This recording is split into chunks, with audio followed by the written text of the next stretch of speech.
اکثر اس کے پہلے اللہ تعالیٰ فرماتے کل یا اہل کتاب، کہو اہل کتاب سے، یہود و نصارہ سے.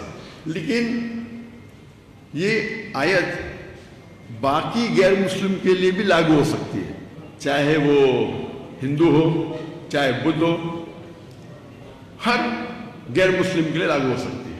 اور اگر آپ ایک سٹیپ آگے جائیں گے تو میں کہتا ہوں کہ آپس میں جب مسلمان میں اختلاف ہوتا ہے تو یہ آیت ہم مسلمانوں کے لیے بھی استعمال کی جاتی ہے، ماسٹر کی ہے.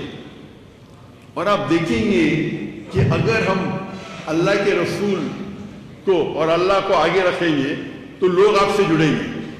اگر میں جانتا ہوں کہ یہاں کے سب لوگ توحید مانتے ہیں اور میں توحید کو تقریر دوں، کیا فائدہ؟ میں بھی 1%، 2% آپ کو فائدہ ہوگا. لیکن جب ہم توحید کی بات کرتے ہیں اور دیگر فرقے والے کو دعوت دیتے اللہ اور اللہ کے رسول کی، اور چھوٹی چھوٹی اختلاف کو بازو رکھتے ہیں، تو آپ دیکھیں گے آپ کی دعوت اور مقبول ہوگی. اور یہ اصول ہے کہ فتنہ قتل سے اور بدتر ہے. تو آپ دیکھیں گے کہ میں شیخ دیدار صاحب سے متاثر ہوا اور دعوت کے میدان میں آیا تو پہلے جب شروع کیا میں ایک دم نرم تھا، کوئی رزلٹ نہیں. پھر میں ماشاءاللہ ایک دم شیر بنا دیدار صاحب سے زیادہ. اس کے بعد پتہ چلا جو آیت میں پڑھتا ہوں ادعو الی سبیل ربک حکمہ، حکمہ سے بات کرو، کبھی نرم کبھی گرم کبھی سخت، لیکن اکثر نرم ہونا چاہیے.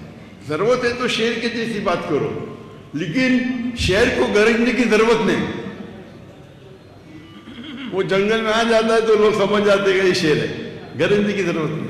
تو ہم اگر اس طریقے سے، ہمارا مین مقصد ہونا چاہیے کہ اللہ اور اللہ کے رسول کی طرف آئے، نہ کہ وہ ڈاکٹر ذاکر نائک کی تعریف کرے.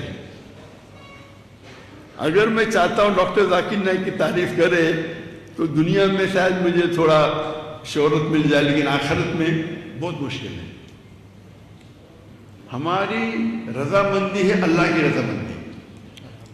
تو میں یہ نہیں کہتا ہوں کہ عقیدے پہ کمپرومائز کرو، کبھی بھی نہیں کہتا ہوں اور کبھی نہیں کروں گا. آپ نے دیکھے جب اسلام آباد میں خواتین آ گئے تو میں میرے حجاب نہیں توڑ سکتا ہوں، میں اتر گیا، دنیا مجھے گالی نہیں چلے گی. اور اگر میں قرآن و حدیث پہ سخت ہوں، ضروری نہیں ہر انسان سخت ہو. آپ جب دعوت دیں گے تو اللہ کی طرف بلاؤ، لیکن نہیں میں جیسا ہوں میں ہی صحیح ہوں، یہ پرابلم، میں بھی صحیح ہوں بولنا چاہیے. اور اختلاف ہے جب ایک ہوتا ہے فرد، ایک ہوتا ہے افضل. تو فرض کے اوپر آپ زور دو، مجھے اعتراض نہیں. افضل پہ کیوں زور دیں؟ آپ افضل پہ زور دینے جاتے ہیں تو کیا ہوتا ہے؟ اختلاف ہوتا ہے، آپس میں جھگڑا ہوتا ہے، فتنہ پیدا ہو جاتا ہے. تو آپ کو اور آپ بڑے بڑے علماء سے جب ملیں گے، مثال کے طور پہ آپ اگر مدینہ میں سے بھی جائیں گے، ان کے علماء کے ساتھ بیٹھیں گے. مثال کے طور پہ شیخ سعود اشرے، ماشاءاللہ جتنے ائمہ ہیں حرم کے، میں سب سے زیادہ ان کی عزت کرتا ہوں. اور جب وہ بمبئی میں آئے تو ہم ان کو مختلف مساجد میں لے کے گئے، حنفی کے، شافی کے، اہل حدیث کے، جماعت اسلامی کے، اور وہ مانے بولے جانا چاہیے. اور سب لوگ احترام کرتے ہیں کیونکہ وہ امام کعبہ ہے. اور ہم جانتے ہیں کہ جب آپ مسافر ہیں تو افضل ہے کہ عصر کی نماز 4 رکعت کی 2 رکعت ہوتی ہے. جب وہ گئے حنفی مسجد میں تو وہاں اختلاف ہوا تو انہوں نے بولے نہیں میں 4 پڑھوں گا. انہیں یہ نہیں کہا میں 2 ہی پڑھوں گا، افضل نہیں کروں گا. کیونکہ اگر وہ کہتے تھے نہیں میں 2 ہی پڑھوں گا، کیونکہ 4 پڑھنا بھی جائز ہے، افضل ہے 2 رکعت پڑھنا. تو ایسے موقع پہ ایک عالم یا ایک مسلمان کو جاننا چاہیے کیا افضل ہے کیا فرض ہے. میرا اصول میں کبھی بھی کمپرومائز نہیں کرتا ہوں.